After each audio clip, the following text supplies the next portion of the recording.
The sun was merciless on the dusty road to Republic, Montana Territory, 1876, when Zara Harrison's wagon wheel splintered with a crack that echoed across the empty plains. Her dream of starting anew as a schoolteacher in Republic seemed as broken as her wagon wheel. Perspiration beaded on her forehead as she surveyed the damage, realizing that she was stranded miles from anywhere, with nothing but prairie grass and distant mountains for company. "Lord, have mercy," she whispered, pushing back a strand of chestnut hair that had escaped her practical bun.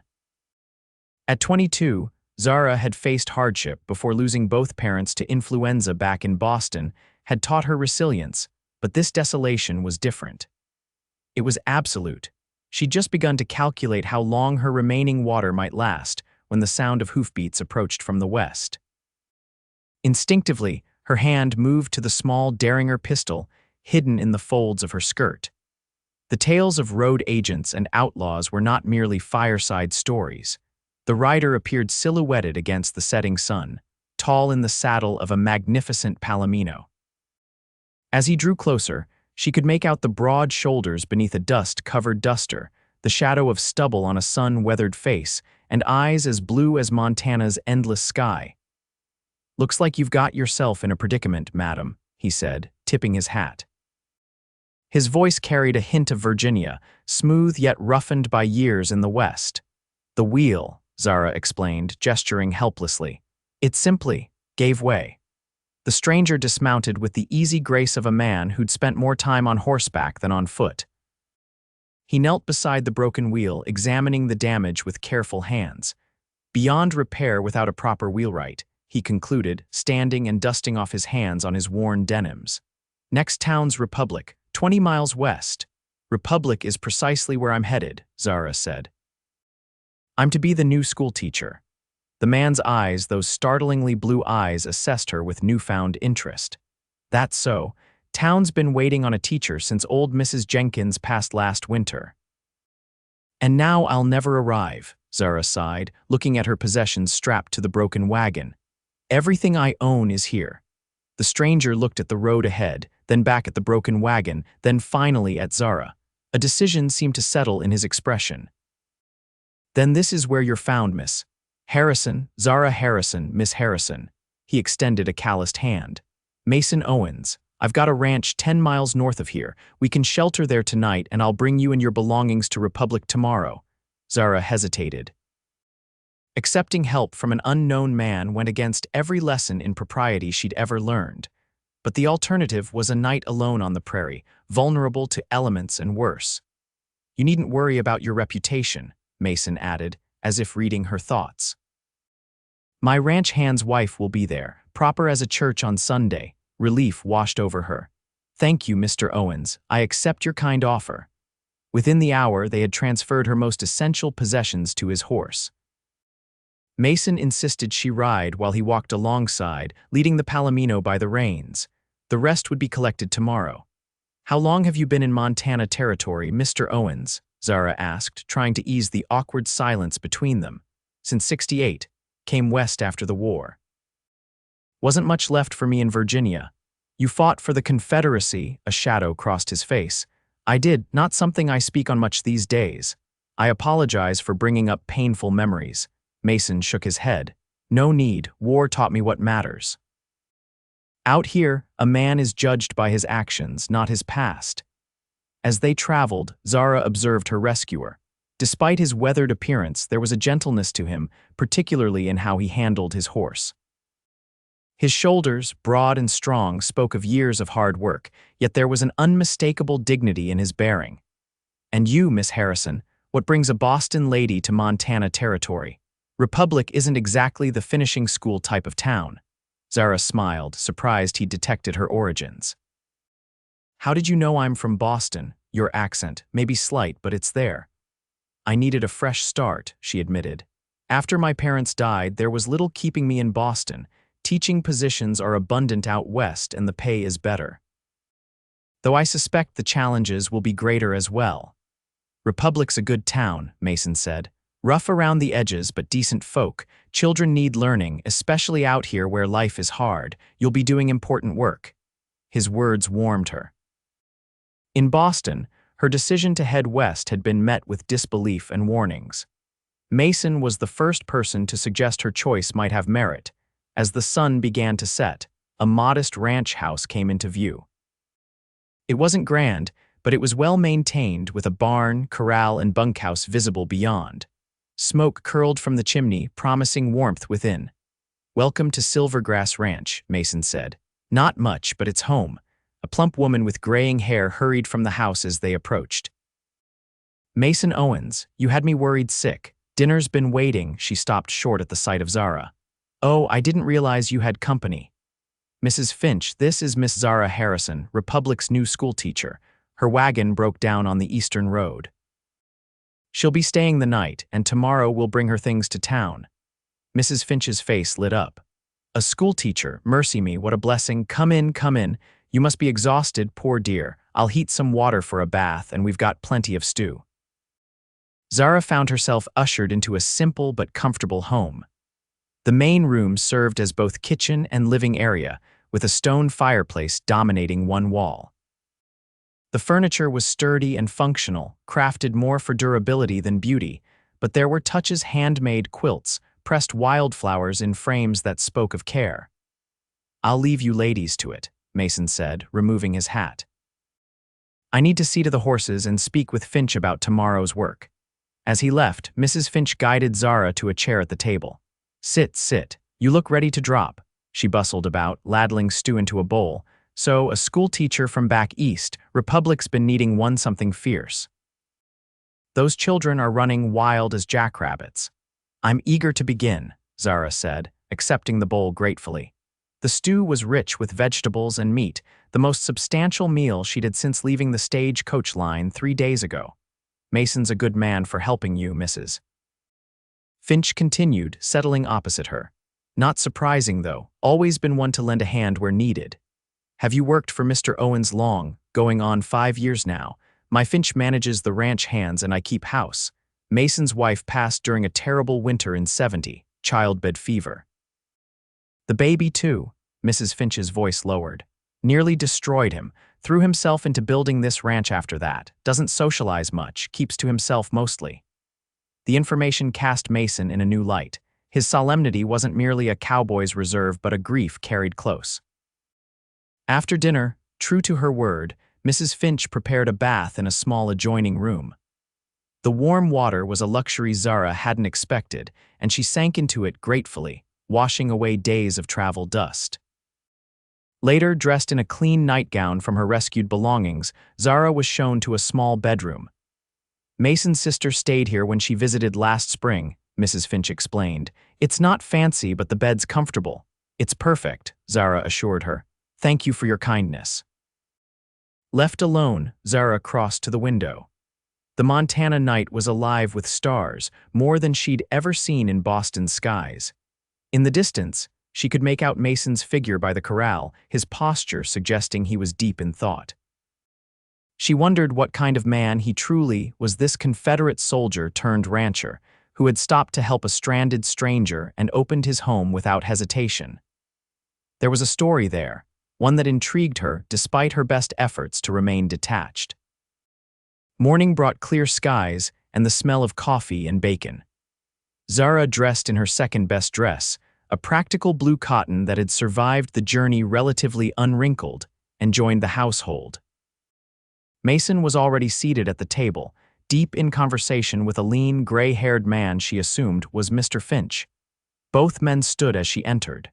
"Sleep well, Miss Harrison?" Mason asked. "Very well, thank you." Breakfast was a hearty affair of bacon, eggs, and biscuits, served with Mrs.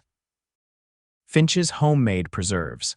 The conversation flowed easily, with Mr. Finch offering stories about Republic and Mason occasionally adding details about the town's history. "Most of the men work either at the sawmill or the silver mine up north," Mr. Finch explained. "Town grew up quick when silver was found in '72, doubled in size in a year." "And the school?" Zara asked. "Town council converted an old storehouse," Mason said. "It's simple but solid. They added proper windows last fall." After breakfast, Mason and Mr. Finch prepared a wagon for the journey. They would collect Zara's abandoned belongings, then continue to Republic. Mrs. Finch packed a basket with sandwiches and a jar of lemonade for their midday meal.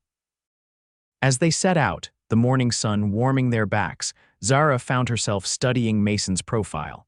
In daylight, she could see the silver threading through his dark hair at the temples, the faint lines at the corners of his eyes evidence of a life lived outdoors. Mrs. Finch mentioned you lost your wife, Zara said softly. I'm very sorry. Mason's hands tightened on the reins momentarily. Thank you, it was a long time ago. My parents died 3 years ago. The pain lessens, but it never truly leaves, does it? He glanced at her, something like recognition in his eyes. No, it becomes part of you. You learn to carry it. They fell into silence, but it was comfortable now, built on shared understanding. When they reached her abandoned wagon, Zara was relieved to find it untouched. Together, they transferred her trunks and boxes to Mason's wagon. It was physical work, and Zara insisted on helping despite Mason's protests. I may be from Boston, Mr. Owens, but I'm not made of porcelain, she said, hefting a box of books. A smile tugged at his mouth. I can see that, Miss Harrison. By midday, they were back on the road to Republic. The journey was slow but pleasant. Mason pointed out landmarks and shared stories of the area's settlement. Zara found herself laughing at his dry wit, something she hadn't expected from the solemn cowboy who'd found her stranded. May I ask a personal question, Mr. Owens? You may ask, I might not answer. Why did you stop to help me yesterday? Many would have ridden past. Mason considered this. My father taught me never to pass by someone in need, said it was a matter of honor. He paused. And maybe, I know what it's like to be stranded in a place you don't belong. The honesty of his answer touched her. Before she could respond, Republic appeared on the horizon, a collection of wooden buildings straddling a wide main street with scattered homes expanding outward. It's larger than I expected, Zara admitted. Nearly 800 souls now. Like I said, the silver mine brought folks running. As they entered town, Mason guided the wagon down the main street. Curious glances followed them. A newcomer was always a source of interest in frontier towns. Mason tipped his hat to people as they passed, occasionally calling out greetings. The schoolhouse is just ahead, he said, pointing to a long, low building set back from the street, and that's where you'll be staying. He indicated a 2-story house with a small porch. Mrs. Wilkins runs the boarding house, takes in the schoolteacher and the occasional traveler. The boarding house was painted white with green shutters, more refined than most buildings in Republic. As Mason pulled the wagon to a stop, the front door opened, revealing a tall, thin woman with a severe bun. You must be Miss Harrison, she called, descending the steps. We expected you yesterday. I'm Mrs. Wilkins. My wagon broke down east of town, Zara explained, accepting Mason's hand as she climbed down. Mr. Owens was kind enough to assist me. Mrs. Wilkins's eyebrows rose slightly as she assessed Mason. That was neighborly of you, Mr. Owens. Just doing what anyone would, madam, he replied, though both women knew that wasn't necessarily true. Well, come in, come in. You must be exhausted after your ordeal. I've prepared the teacher's room upstairs. It has a lovely view of the mountains. Mrs. Wilkins ushered Zara toward the house, then turned back. Mr. Owens, perhaps you'd be good enough to bring Miss Harrison's trunks inside. Over the next hour, Mason carried Zara's belongings to her new room while Mrs. Wilkins showed her around the boarding house. The room was indeed pleasant, larger than Zara had expected, with a comfortable bed, writing desk, and bookshelf. The school board will expect you to start on Monday, Mrs. Wilkins explained. That gives you 3 days to settle in. There are 27 children enrolled, ages 6 to 16. Thank you for the information. I'm eager to begin. When all her trunks were inside, Zara found Mason waiting by his wagon. She approached him, suddenly aware that their time together was ending. The realization brought an unexpected pang of disappointment. I can't thank you enough for your help, Mr. Owens. It was no trouble, he shifted, seeming almost uncomfortable with her gratitude. If you need anything, Silvergrass Ranch is due north. Anyone in town can direct you. I'll remember that. She extended her hand. Goodbye, Mr. Owens. He took her hand, his touch warm and brief. Good luck with your students, Miss Harrison. As he drove away, Zara watched until his wagon disappeared around a corner. She told herself the hollow feeling in her chest was merely exhaustion from the journey. The next 3 days passed in a flurry of activity. Zara met with Mayor Holbrook and the school board, toured the schoolhouse, and prepared lessons. The townspeople were welcoming, if curious about the Eastern woman who'd chosen to teach in their frontier town. On Saturday, Zara visited the general store to purchase supplies. As she examined slates and chalk, the storekeeper, Mr. Jenkins, approached, "Putting together your classroom, Miss Harrison. The town's allocated funds for basic supplies." "That's very generous," Zara replied. "I was concerned about having enough materials for all the students." "Education's important out here," Mr. Jenkins said. "Might not seem like it, with folks more worried about crops and livestock, but we want our children to have opportunities." As they discussed her needs, the store's bell jangled. Zara glanced up to see Mason entering, hat in hand. Her heart gave an unexpected leap. "Mr. Owens," she greeted him, unable to keep the pleasure from her voice. "Miss Harrison." He nodded, seeming equally surprised to see her. "Settling in all right. Very well, thank you." Mr. Jenkins looked between them, clearly curious about their acquaintance. "Mason, didn't know you'd met our new schoolteacher. Helped her into town when her wagon broke down," Mason explained. "Well now, that was fortunate," the storekeeper said. "Miss Harrison, Mason here is on the school board, though he rarely attends meetings." This was news to Zara. "You didn't mention that, Mr. Owens." "Didn't seem relevant at the time," Mason said. "I mainly help with the building maintenance." "Don't know much about education matters," Mr. Jenkins chuckled. "Don't let him fool you. Mason donated the land for the schoolhouse and half the lumber to build it." Mason looked uncomfortable with this revelation. "If you'll excuse me, I need to pick up some supplies."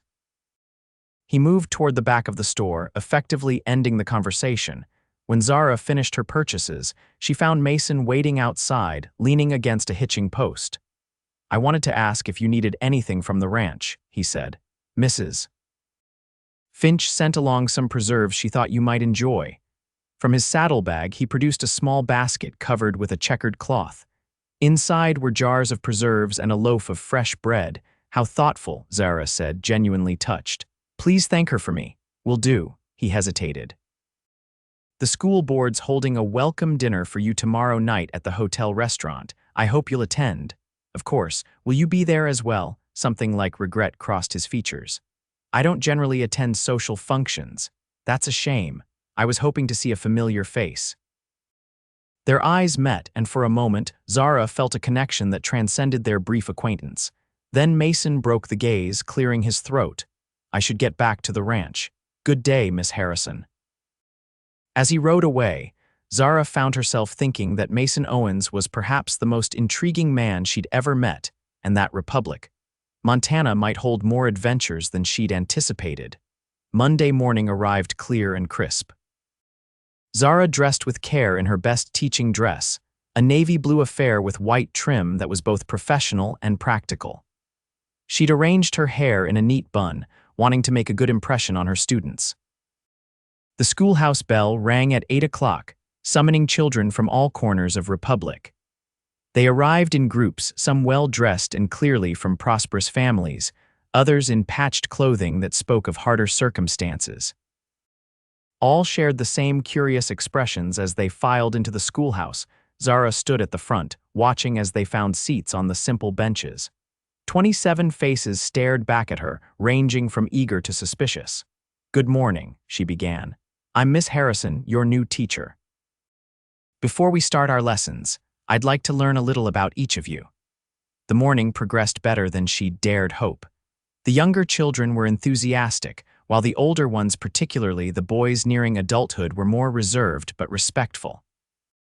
By lunchtime, Zara had assessed their various education levels and begun dividing them into appropriate groups. As the children ate their packed lunches in the schoolyard, Zara noticed a rider approaching Mason. He dismounted and tied his horse to the fence, then walked toward her. "Mr. Owens," she greeted him. "What brings you to town?" "Wanted to see how your first day was progressing," he said. Then, almost sheepishly, he added, "And I brought something for your students." From his saddlebag, he produced a large parcel wrapped in brown paper. Inside were wooden pencil boxes, one for each student, each containing a new pencil, a small slate, and a piece of chalk. "Mr. Owens, this is incredibly generous," Zara said, stunned by the gesture. "It's nothing. Thought the children should have proper tools for learning." The students gathered around, exclaiming over the unexpected gifts. Zara watched as Mason awkwardly accepted their thanks, clearly uncomfortable with their attention but pleased by their reaction. "Children, what do we say to Mr. Owens?" Zara prompted. "Thank you, Mr. Owens," they chorused. A small girl with braids tugged at Mason's sleeve. "Are you Miss Harrison's beau?" Mason's face reddened. "No, just a friend. But Tommy said his pa said you brought Miss Harrison to town and that means you're sweet on her." Zara felt heat rise to her own cheeks. "Sarah Jenkins, that's quite enough. Please take your lunch back to your seat." As the children dispersed, Mason turned to Zara. "I apologize for the interruption. There's no need. Your gift was incredibly thoughtful. I remember what it was like, not having proper school supplies growing up. Wanted to make sure these children had what they needed." This glimpse into his childhood touched Zara. "You're a kind man, Mason Owens." "Not particularly." He shifted, clearly uncomfortable with the praise. "I should let you get back to your teaching." As he turned to leave, Zara called after him. "Will I see you at the town social this Saturday?" He paused. "I don't usually attend those things. Perhaps you could make an exception. I'd like to properly thank you for all your help." Something in his expression softened. "Perhaps." "Good day, Miss Harrison." The week passed in a blur of lessons and getting to know Republic. Zara quickly fell into a routine, finding joy in her students' progress and the sense of purpose that teaching brought. In the evenings, she dined with the other boarders at Mrs.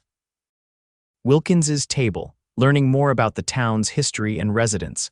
On Friday afternoon, as Zara was dismissing her students, a commotion outside caught her attention.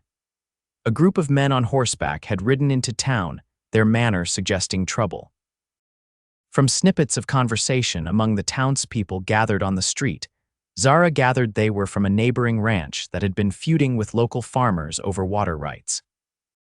"Children, wait inside for a moment," she instructed, moving to the schoolhouse door to better assess the situation. The men dismounted in front of the saloon, their leader a tall man with a shock of red hair shouting demands to speak with the mayor. The tension in the air was palpable, and Zara felt a flutter of anxiety. Such confrontations sometimes led to violence in frontier towns. As she watched, another rider approached from the North Mason. He rode directly to the group of men, his posture calm but authoritative. Though she couldn't hear his words, his presence seemed to diffuse some of the tension. After a few minutes of conversation, the men retreated to the saloon and Mason headed toward the schoolhouse. "Is everything all right?" Zara asked as he approached. "Water rights dispute," he explained. "The Peterson outfit believes Republic's farmers are diverting too much water from the creek that runs through their grazing land." "Will there be trouble?" "Not today. I've known Jim Peterson since he arrived in the territory. He's hot-headed but reasonable when he calms down. The mayor and I will meet with him tomorrow to work out an agreement." Zara realized she'd been clutching her shawl tightly and made a conscious effort to relax. "I should get the children home," Mason nodded. "I'll wait until they're all collected, just to be sure." His protectiveness warmed her. As the last child departed with their parent, Mason remained, his presence reassuring in the fading light. "Thank you for staying," Zara said. "No need for thanks." He hesitated, then said, "About the social tomorrow, I thought I might attend after all." Her heart gave a small leap. "I'm glad to hear it. Would it be proper if I escorted you? Mrs. Wilkins mentioned you'd be attending alone." "I'd like that very much." A smile touched his lips, transforming his serious face.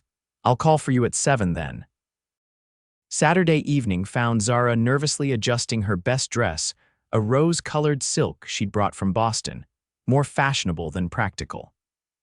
Mrs. Wilkins had helped her style her hair, arranging the chestnut waves in a becoming manner with small pearl pins. "You look lovely, dear," the older woman said. "Quite the belle of the ball." "It's only a town social," Zara protested, though she couldn't deny the flutter of anticipation she felt. "And Mason Owens is escorting you. That's significant. He hasn't participated in town life much since his wife died." Before Zara could respond, a knock came at the front door. Mrs. Wilkins hurried to answer it, returning moments later with Mason. Zara almost didn't recognize him. Gone was the dusty cowboy. In his place stood a gentleman in a well-tailored suit, his dark hair neatly combed, his face clean-shaven. Only his weathered hands and the sun-etched lines around his eyes revealed his true occupation. "Miss Harrison," he said, his voice low, "you look beautiful." "Thank you, Mr. Owens. You're quite handsome yourself." The town hall had been transformed for the social, with paper lanterns casting a warm glow over the decorated space. Tables laden with food lined one wall, while a small group of musicians played lively tunes in the corner. It seemed the entire population of Republic had turned out for the event. Mayor Holbrook made a brief speech welcoming Zara to the community, and then the dancing began. Mason surprised her by being an excellent dancer, guiding her confidently through a waltz. "Where did you learn to dance like this?" she asked as they moved across the floor. "Before the war, I attended the University of Virginia. My mother insisted I learn proper social graces, said no gentleman was complete without knowing how to dance." She was right. "Though I wouldn't have guessed you had such hidden talents." His eyes, so startlingly blue in the lamplight, crinkled with amusement. "I'm full of surprises, Miss Harrison." As the evening progressed, Zara was introduced to countless townspeople, all curious about the Eastern schoolteacher. Mason remained by her side, his steady presence a comfort in the sea of new faces. During a break in the dancing, they stepped outside for fresh air. The night was cool but pleasant, stars blanketing the sky above Republic's wooden buildings. "Are you enjoying your time in Montana so far?" Mason asked as they strolled along the boardwalk. "Very much. It's different from anything I've known, but there's something freeing about it, as if anything is possible here. That's what drew many of us west, the chance to build something new." "Is that why you came, to build something new?" Mason was quiet for a moment. "Partly. After the war, Virginia didn't feel like home anymore. Too many ghosts, too much lost." He glanced at her. "What about you? Was it only the teaching position that brought you west? After my parents died, Boston felt suffocating. Everyone had known me my whole life, had expectations about who I was and who I should become. I wanted to go somewhere I could define myself by my own actions, not by my family's history." "And have you defined yourself?" Zara considered this. "I'm starting to. Being here, teaching these children, it feels right in a way nothing in Boston did." They had wandered to the edge of town, where the boardwalk ended and the vast Montana landscape stretched before them. "It's beautiful," Zara murmured, looking out at the moonlit prairie. "Yes," Mason agreed, though when she turned, she found him looking not at the landscape but at her. The moment hung between them, fragile and charged with possibility. Then, from town, the music swelled as the band began a new tune. "We should return," Mason said, offering his arm. "People will wonder where you've gone." The remainder of the evening passed in a pleasant blur. When the social finally ended, Mason escorted Zara back to the boarding house, their path lit by the moon and scattered lanterns. At the door, Zara turned to him. "Thank you for a lovely evening." "The pleasure was mine." He hesitated, then added, "I've been invited to Sunday dinner at the mayor's house tomorrow. His wife suggested I bring you if you're agreeable." "I'd be delighted," Zara said, perhaps too quickly. Mason's smile was warm. "Until tomorrow, then." As Zara prepared for bed that night, she found herself humming the waltz they'd danced to, her thoughts full of blue eyes and unexpected connections.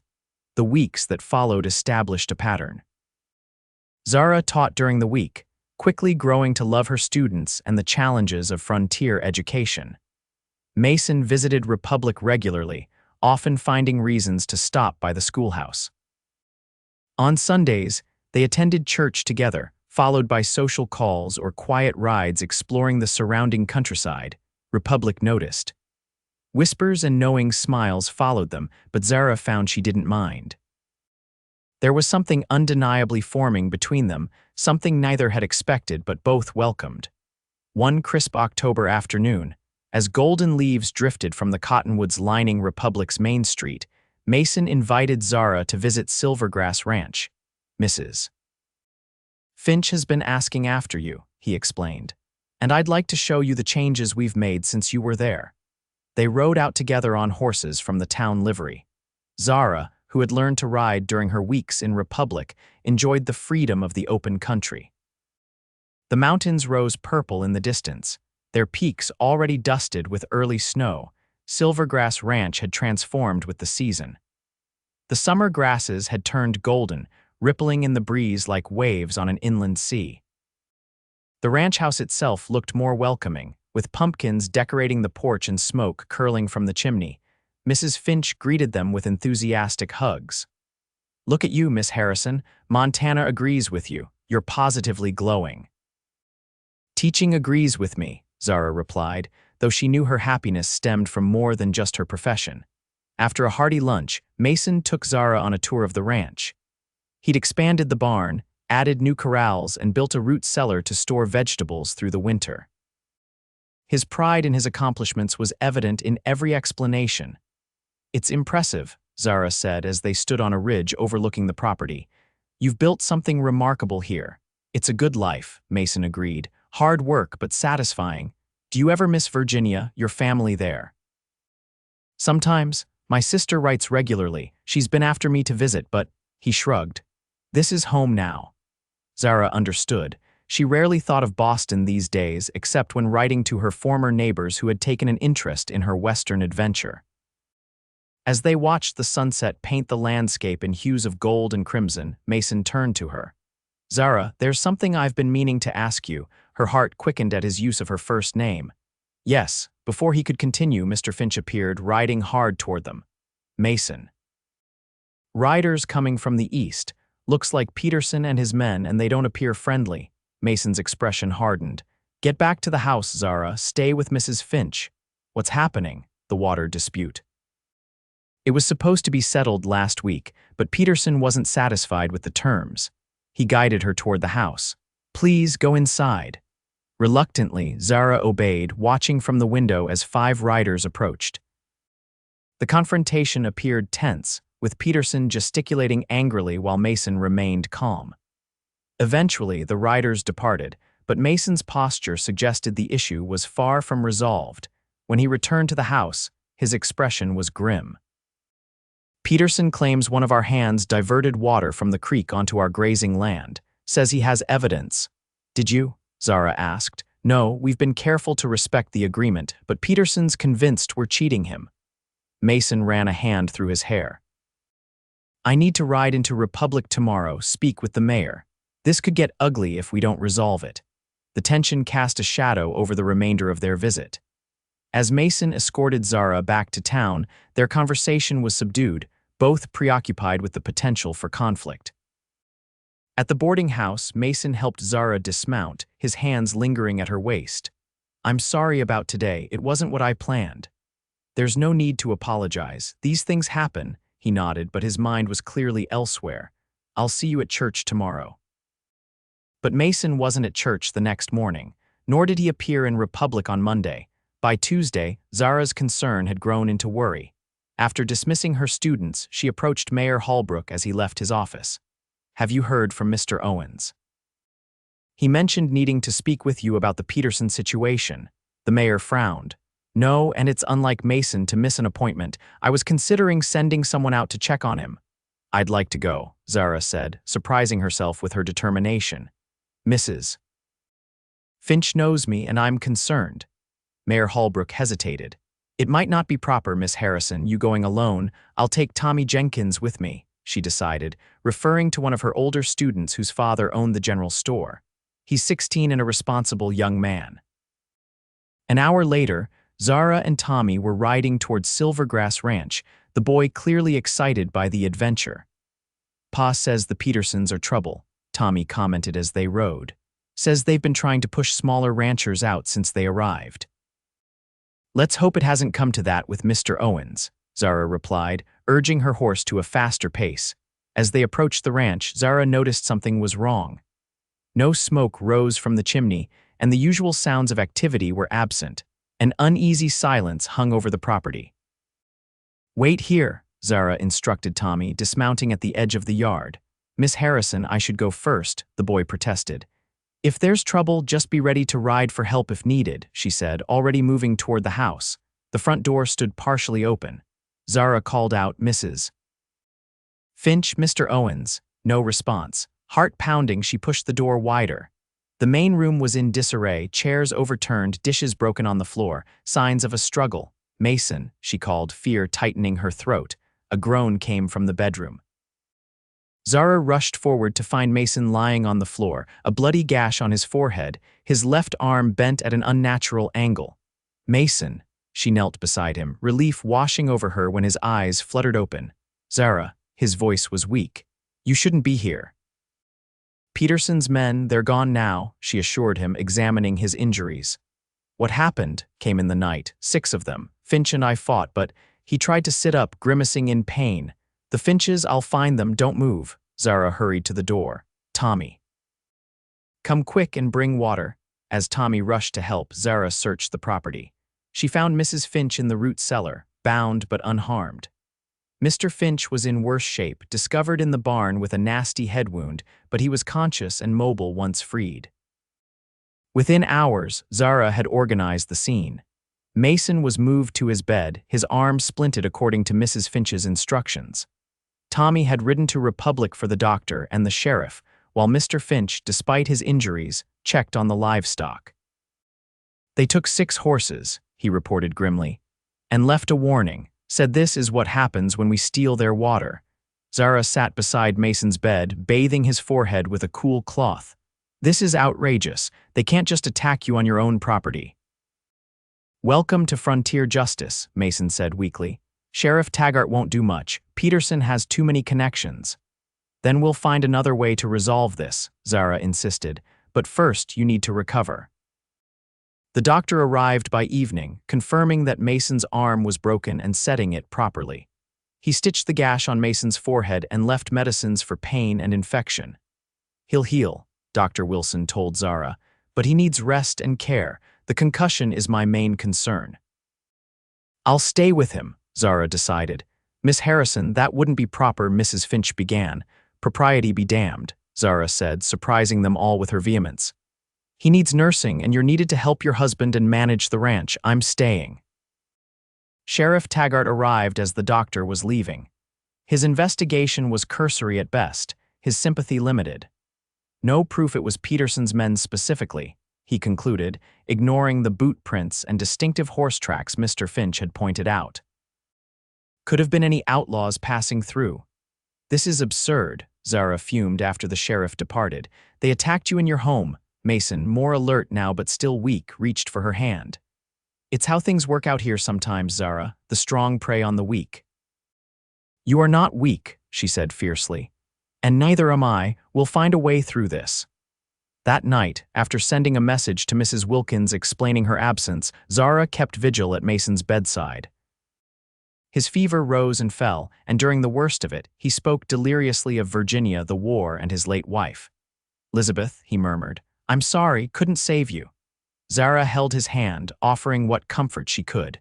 By morning, the fever had broken and Mason slept peacefully, Mrs. Finch found Zara dozing in the chair beside his bed. You should rest properly, she said gently. I can watch him now. I'm fine, Zara insisted, though her neck ached from the awkward position. You care for him, Mrs. Finch observed. More than as a friend, Zara didn't deny it. Yes. He cares for you too. I haven't seen him look at anyone the way he looks at you since Elizabeth died.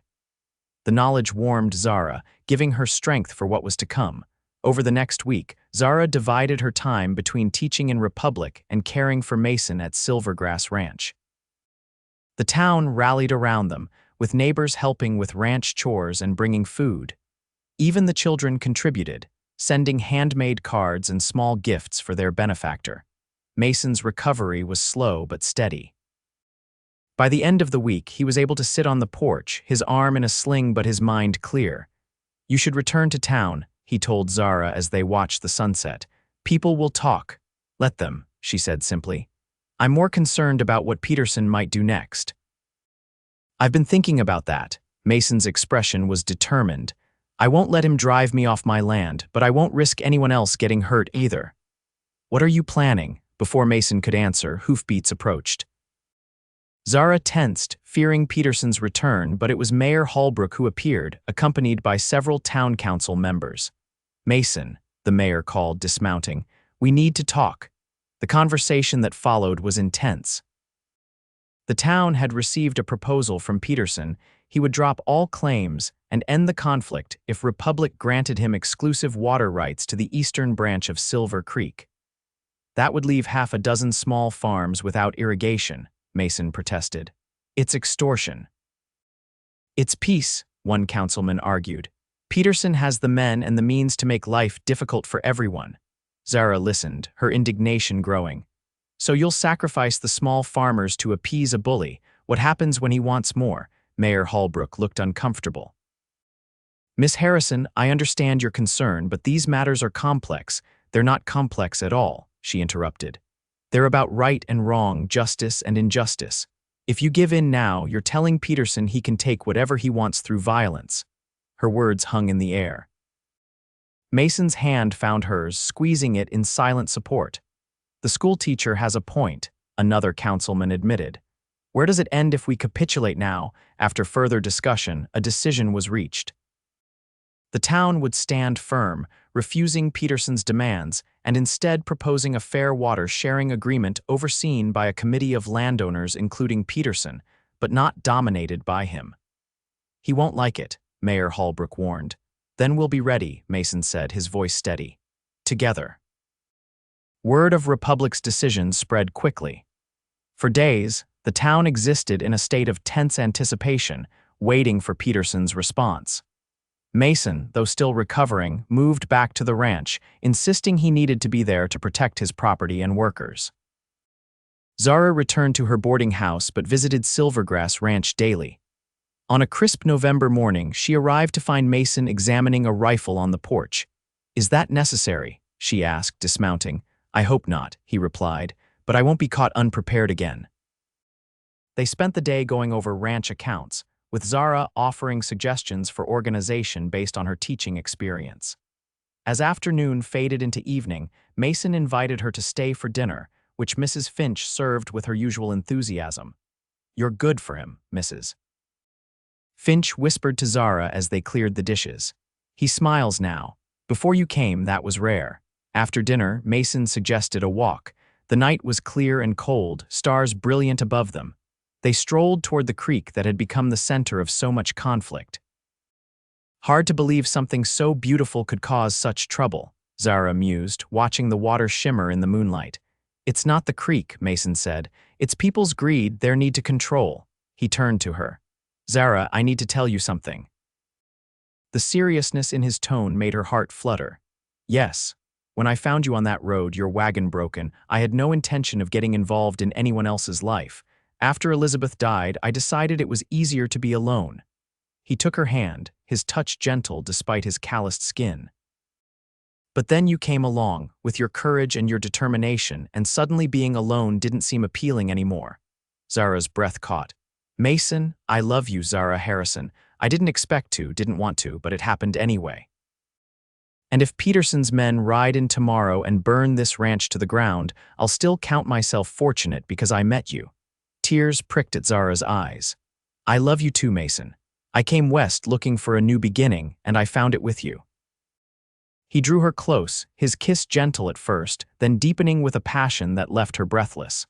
When they finally parted, Zara rested her head against his chest, listening to the steady beat of his heart.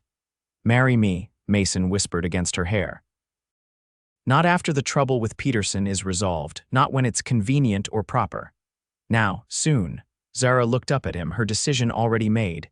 Yes, their engagement announcement sent ripples of surprise and delight through Republic. Mrs. Wilkins clucked about propriety, but couldn't hide her pleasure. The schoolchildren were beside themselves with excitement, especially when Mason and Zara decided to hold the ceremony at the schoolhouse. "It's where we truly got to know each other," Zara explained to Reverend Collins, who readily agreed to perform the ceremony the following Sunday. The days leading up to the wedding were a whirlwind.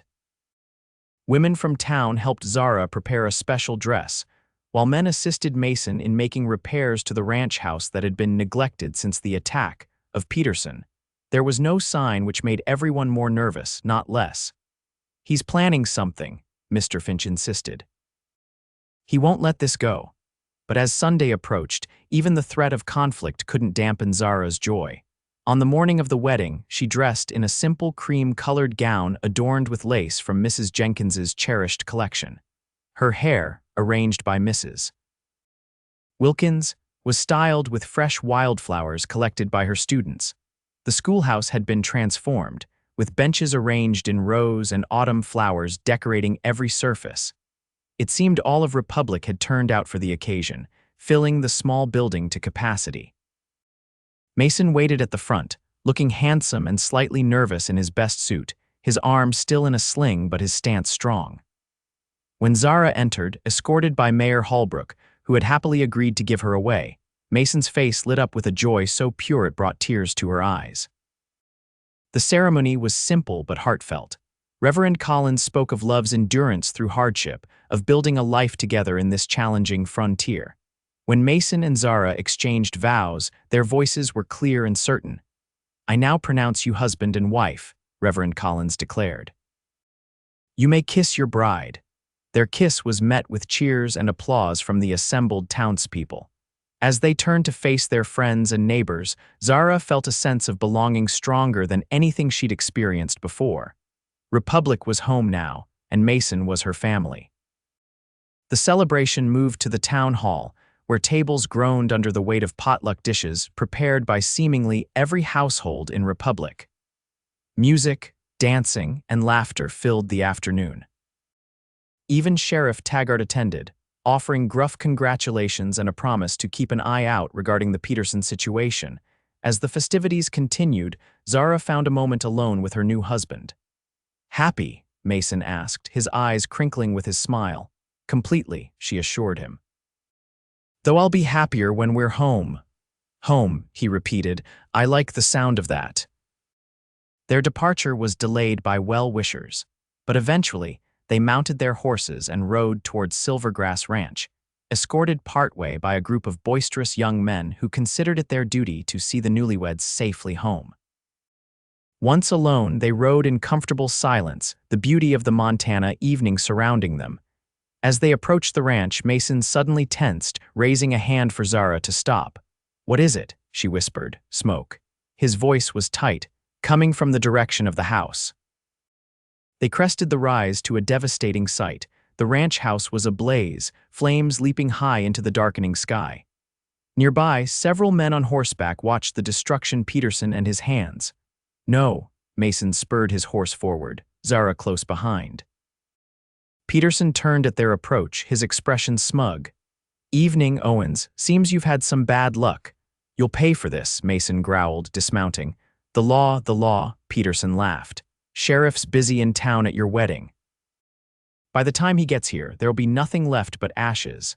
Zara scanned the scene frantically. The Finches locked in the root cellar. One of Peterson's men volunteered, earning a glare from his boss. "What? I ain't for killing innocent folks." Mason moved toward the cellar, but Peterson's men blocked his path. "Not so fast. We've got some terms to discuss first." "I have nothing to discuss with you," Mason said, his voice deadly calm. What happened next unfolded with startling speed. As Peterson began to list his demands, hoofbeats sounded from the east, dozens of riders approaching fast. Republic had come. Leading them was Mayor Holbrook, followed by nearly every able-bodied man from town, including Sheriff Taggart, who looked both surprised and chagrined to find his prediction about Peterson proven true. "What's this?" Peterson demanded as they surrounded his group. "This is Republic standing together," Mayor Holbrook declared. "We saw the smoke from town, figured you might be behind it." "You're outnumbered, Peterson," Sheriff Taggart added. "Time to surrender." Peterson assessed the situation, his confidence visibly faltering as he counted the armed townspeople. "This isn't over, Owens." "Yes, it is," Mason replied. "You're finished in this valley." As Sheriff Taggart and several deputies took Peterson and his men into custody, others rushed to free the Finches and form a bucket brigade to fight the fire. The ranch house couldn't be saved, but they managed to protect the barn and outbuildings. By midnight, the immediate crisis had passed. The Finches, shaken but unharmed, were taken to town to stay with relatives. Mason and Zara stood amid the smoldering ruins of what should have been their first home together. "I'm sorry," Mason said, holding her close. "This isn't how our wedding night was supposed to be." Zara looked up at him, her expression determined. "It doesn't matter. We're together, we're safe, and we have friends who stand by us. We can rebuild." "You're remarkable, Zara Owens." He kissed her forehead. "Most women would be in tears." "I didn't come west expecting an easy life," she replied. "And I didn't marry you because you had a nice house." Their laughter, surprising and healing, rose into the star-filled Montana night. The weeks that followed tested their resilience. Peterson and his men were held in the Republic jail, awaiting trial for arson and assault. The town rallied around Mason and Zara, offering temporary housing, supplies, and labor to rebuild. Zara continued teaching, her students more devoted than ever to their teacher who had shown such courage. Mason, with Mr. Finch's help, salvaged what they could from the ruins and began planning a new, larger house for the expanding ranch. "We'll need the space," Mason told Zara one evening as they reviewed the plans. "For our family." The warmth in his eyes made her blush. "You're very confident, Mr. Owens. In us. Always." By spring, their new home was taking shape, a sturdy two-story structure with large windows facing the mountains. The water dispute had been permanently resolved through legal channels, with Peterson forced to sell his ranch and leave the territory after his conviction. Silvergrass Ranch flourished under their joint management. Mason handled the cattle and land, while Zara kept the accounts and continued teaching in Republic. They established a small library in their new home, which became a resource for neighboring families whose children couldn't always reach the schoolhouse. On a warm June evening, exactly 1 year after Zara's wagon had broken down on that empty road, they sat on the porch of their completed home, watching the sunset paint the mountains in gold and purple. "Do you ever regret it?" Mason asked. "Coming west, marrying a rancher, all of this." Zara took his hand, placing it gently over her slightly rounded belly. "Never. Every step of that journey led me exactly where I was meant to be." His eyes widened as he understood her meaning. "Zara, are you?" "Yes." Her smile was radiant. "In about 7 months, Silvergrass Ranch will have a new resident." Mason gathered her into his arms, his joy beyond words. As darkness fell over the Montana landscape, they remained on the porch, planning their future, secure in the knowledge that what had begun as a chance encounter on a dusty road had blossomed into a love strong enough to weather any storm the frontier might bring. In the years that followed, the Owens family became a cornerstone of Republic's community. Their daughter, Clara Elizabeth, was joined by 2 brothers, Thomas and William. The ranch prospered, as did the town around it. Zara eventually established a proper academy that educated generations of Republic's children, while Mason served on the town council and helped guide the community through Montana's transition to statehood. And sometimes, when asked how they met, Zara would smile and recall that fateful day. "My wagon broke on an empty road and a cowboy said, 'Then this is where you're found.'" It had been the beginning of her true home, not in a place, but with the person who had captured her heart on the Montana frontier.